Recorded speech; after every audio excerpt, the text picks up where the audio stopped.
Un corazón, 5 litros de sangre y unos 90.000 kilómetros de vasos sanguíneos constituyen el sistema circulatorio. Por él se mueve material para energía, crecimiento y reparación a cada célula viva del cuerpo, retirándose los productos de desecho.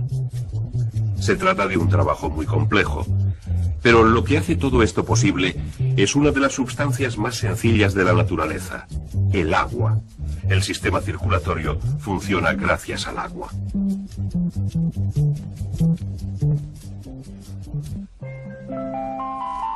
El agua ayuda a que las cosas se muevan en el medio interno y en el externo, en el mundo de fuera. Unas sustancias se disuelven en el agua, otras flotan en ella. Y que el agua circule por conductos o corra al aire libre, las sustancias que lleva se mueven de un lugar a otro. El agua es un transportista. En el cuerpo el agua hace el mismo tipo de trabajo, transportar sustancias flotantes y disueltas en la sangre a y desde todas las células vivas. La sangre fluye porque más de su mitad es agua. La parte acuosa de la sangre es el plasma. En este plasma flotan sustancias celulares y no celulares. La mayoría de las células son células sanguíneas rojas, muy diminutas y sin núcleo. Las células sanguíneas rojas hacen un trabajo muy específico. Suministran oxígeno a las demás células del cuerpo. Pueden hacerlo porque contienen una molécula de base de hierro llamada hemoglobina. La hemoglobina se combina con el oxígeno en una combinación química débil. Cuando la hemoglobina lo hace, adquiere un color rojo brillante, y esto es lo que les presta el color rojo a las células. Así que la sangre es roja por estas células sanguíneas. En una sola gota de sangre hay unos 250 millones de ellas. Ahora bien, además de transportar células sanguíneas rojas con su carga de oxígeno, el acuoso plasma sanguíneo lleva también sustancias disueltas a todas las células. Algunas de estas sustancias disueltas son nutrientes que vienen del aparato digestivo. La sangre suministra este alimento a las células, y al usarlo, las células dejan productos de desecho que se lleva la sangre. Uno de estos productos de desecho, el dióxido de carbono, también está disuelto en el plasma. Para todo este transporte de sustancias, la sangre tiene que moverse por el cuerpo. Algo debe mantenerla circulando. Los ríos corren gracias a la gravedad. El agua se mueve desde lugares altos a otros bajos. En el cuerpo, el río de sangre fluye a pesar de la gravedad, trabajando con ella unas veces y contra ella muchas más. En el cuerpo, la sangre corre gracias a la fuerza realizada por una bomba, el corazón. La acción de bombeo del corazón mantiene la sangre en movimiento por todas las partes del sistema circulatorio. El corazón puede trabajar como una bomba porque es un músculo, un poderoso músculo. Las fibras del músculo cardíaco están dispuestas de forma distinta a las fibras de los otros músculos del cuerpo. Estas fibras constituyen una estructura semejante a la de un tejido. Todos los músculos se ponen en acción cuando reciben impulsos eléctricos del sistema nervioso. Pero debido a la estructura del músculo cardíaco, estas señales eléctricas se difunden con mayor rapidez por el corazón que por los otros músculos. Esta rápida difusión de las señales permite a las fibras del músculo cardíaco coordinar sus contracciones y producir la presión rítmica que convierte al corazón en una bomba. Dentro del corazón hay 4 compartimentos o cámaras. Cada cámara superior se llama atrio o aurícula. En la pared de la aurícula derecha hay una región de tejido especializado, un nodo llamado marcapasos. La señal que hace que las cámaras superiores se contraigan se origina aquí. Cuando se dispara la señal, las aurículas se contraen y se obliga a la sangre a pasar por 2 series de válvulas que separan las cámaras de arriba y de abajo. Estas válvulas controlan el flujo de la sangre de modo que solo puede ir en una dirección, fuera de las aurículas y dentro de los ventrículos, las cámaras inferiores del corazón. Ahora bien, un segundo nodo transmite la señal eléctrica desde las aurículas a los ventrículos, haciendo que estos se contraigan. La fuerza de su contracción abre el segundo juego de válvulas y lleva sangre desde el corazón a las arterias, siguiendo dos circuitos distintos.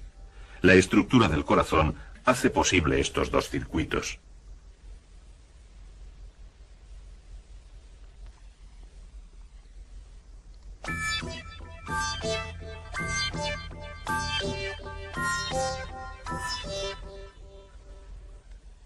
En un circuito, la sangre que sale del ventrículo derecho va a una arteria que lleva directamente a los pulmones.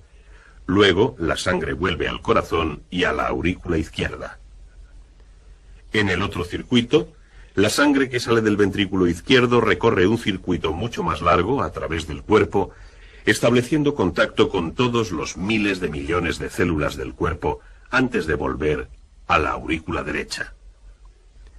La sangre que circula por las cámaras derechas del corazón lleva grandes cantidades de dióxido de carbono disuelto en el plasma, y sus células rojas han liberado parte de su oxígeno. Pero cuando hace el circuito de los pulmones, esta sangre libera dióxido de carbono y recoge oxígeno. Así que la sangre que vuelve de los pulmones a las cámaras izquierdas del corazón es rica en oxígeno. Es esta sangre rica en oxígeno, bombeada desde el ventrículo izquierdo y enviada por su circuito a todo el cuerpo, la que alimenta las células. El bombeo del corazón mantiene a la sangre en movimiento por los dos circuitos a un tiempo. El movimiento es ayudado por la estructura de las arterias. Las paredes de las arterias tienen una serie de capas de tejido. Una sola capa suave de células forra el interior hueco. Esto contribuye a reducir la fricción entre la sangre en movimiento y la pared arterial. Sobre este forro hay una capa elástica que se estira bajo la presión de la sangre a cada latido y luego se contrae. Este rebote proporciona a la sangre una ligera presión y la ayuda a moverse. Envolviendo esta capa elástica hay otras dos de músculo suave involuntario. Estos músculos están controlados por fibras nerviosas cuyas señales hacen que los músculos se contraigan o se relajen, cambiando el diámetro de la arteria y controlando así la cantidad de sangre que corre por ella. Y sobre las capas de músculos hay una capa dura de fibra que refuerza las paredes arteriales contra la presión sanguínea producida por el corazón. La arteria que transporta sangre rica en oxígeno desde el ventrículo izquierdo del corazón y empieza su circuito por el cuerpo se llama aorta. La aorta se ramifica rápidamente en muchas arterias menores. Sigamos esta serie de ramificaciones. Una de las arterias que se bifurcan de la aorta lleva sangre a los músculos del corazón. El corazón no puede hacer uso del alimento y del oxígeno de la sangre que pasa por sus cámaras. Para alimentarse necesita sus propios vasos sanguíneos. Otras dos ramas de la aorta recorren los lados del cuello y llevan nutrientes y oxígeno al cerebro. Y otras dos ramas se mueven hacia los hombros y luego por los brazos. La parte principal de la aorta sigue por detrás del corazón, enviando ramas a todos los órganos abdominales. Luego la aorta vuelve a dividirse en dos grandes ramas, una que va a cada uno de los riñones, donde se retiran algunos desechos de la sangre. Y otra división más envía arterias a cada pierna. Normalmente las arterias están muy enterradas dentro del cuerpo. Ocasionalmente están cerca de la superficie de la piel, así que en lugares como el cuello y las muñecas se puede sentir una onda de presión creciente a medida que el corazón bombea la sangre. Esta onda de presión es lo que se llama pulso. Así que las arterias ramificadas dirigen la sangre rica en oxígeno y llena de nutrientes a las distintas partes del cuerpo. Las arterias se dividen una y otra vez, convirtiéndose en vasos sanguíneos cada vez más finos, a medida que enhebran sus caminos por el cuerpo, acercando cada vez más la sangre a las células individuales. Finalmente, los vasos arteriales se hacen tan delgados que su diámetro solo es ligeramente más grande que el de las células rojas de la sangre, y éstas solo pueden moverse por ellos una a una. Ahora los vasos se llaman capilares. El flujo de sangre se hace más lento, permitiendo los intercambios vitales entre la sangre y las células del cuerpo. Ahora se efectúa una tarea principal del sistema circulatorio, la nutrición del cuerpo. La débil combinación química entre el oxígeno y la hemoglobina se rompe en muchas de las células rojas. El oxígeno y los nutrientes atraviesan las paredes de los capilares y pasan de la sangre al fluido que rodea todas las células. Este fluido acuoso, llamado linfa, se parece mucho al plasma. Efectivamente, procede del plasma que pasa por las paredes capilares transportando oxígeno y nutrientes. Ahora se realiza el importante intercambio entre las células y la linfa. El oxígeno y los nutrientes pasan de la linfa a las células y el dióxido de carbono y otros productos de desecho pasan de las células a la linfa. Y luego estos desperdicios vuelven desde la linfa, a través de las paredes capilares, y a la sangre, que ahora regresa al corazón. Pero solo vuelve a los capilares una parte de la linfa que salió de ellos. Parte de la linfa vuelve al corazón por los vasos de su propio sistema linfático, empujada por la presión de las arterias cercanas.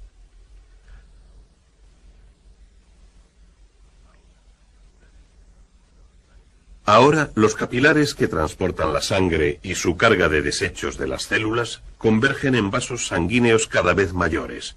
Se trata de las venas del cuerpo. Las paredes de las venas no son tan espesas como las de las arterias, pero no tienen por qué serlo. La presión sanguínea es más baja y las venas no necesitan una capa de músculos para ayudarlas a mover la sangre.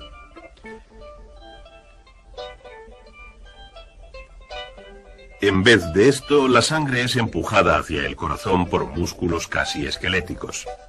Las válvulas existentes a lo largo de las venas hacen que la sangre se mueva en la dirección adecuada. Las venas se unen en vasos cada vez mayores a medida que devuelven la sangre al corazón. En el cuello, un par de venas se unen con vasos linfáticos que devuelven linfa a la sangre. Esta linfa se vuelve a convertir en parte del sistema circulatorio. En esta región del cuerpo, la gravedad colabora con el sistema circulatorio, haciendo que la sangre se mueva desde la cabeza al corazón. Finalmente, todas las venas convergen en la cámara superior derecha del corazón. Desde aquí, con su dióxido de carbono disuelto, la sangre será bombeada a través del corazón y de vuelta a los pulmones. Y así prosigue el circuito.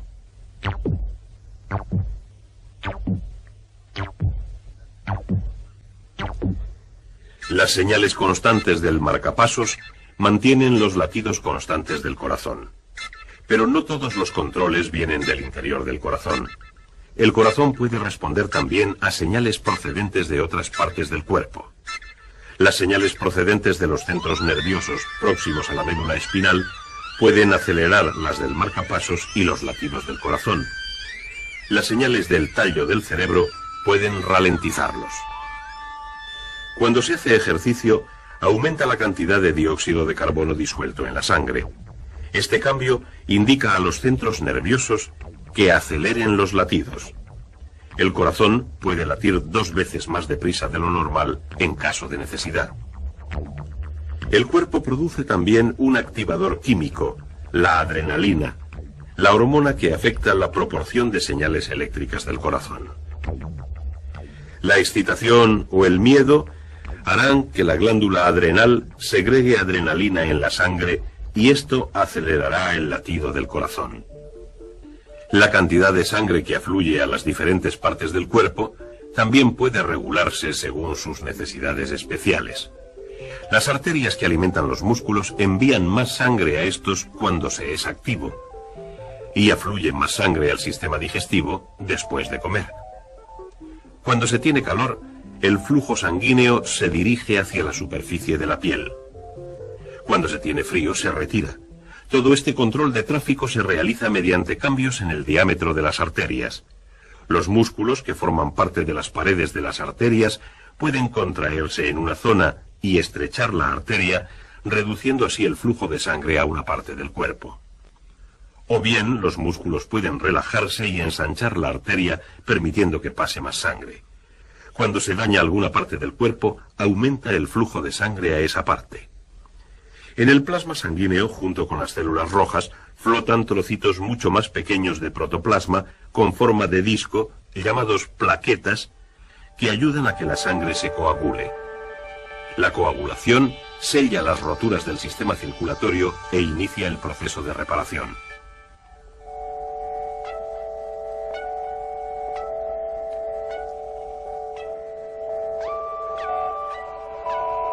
En la sangre hay también varios tipos de células blancas. Estas destruyen y eliminan sustancias vivas y no vivas que pueden ocasionar infecciones y enfermedades. Las células blancas se forman en los nodos linfáticos situados a lo largo de los vasos linfáticos. Y estos nodos actúan también de filtros para los microorganismos y partículas extrañas, alejándolos de la corriente sanguínea. La salud de todas las células del cuerpo depende del sistema circulatorio, y lo que lo mantiene en movimiento es el corazón, que late más despacio, más deprisa, constantemente, y que solo descansa brevemente entre latidos, al tiempo que envía la sangre por su doble circuito, llevando alimento y retirando los desechos de cada rincón del mundo interno. Durante toda la vida, el corazón, la sangre y los vasos por los que viaja alimentan, protegen y reparan los miles de millones de células diminutas que constituyen el ser humano.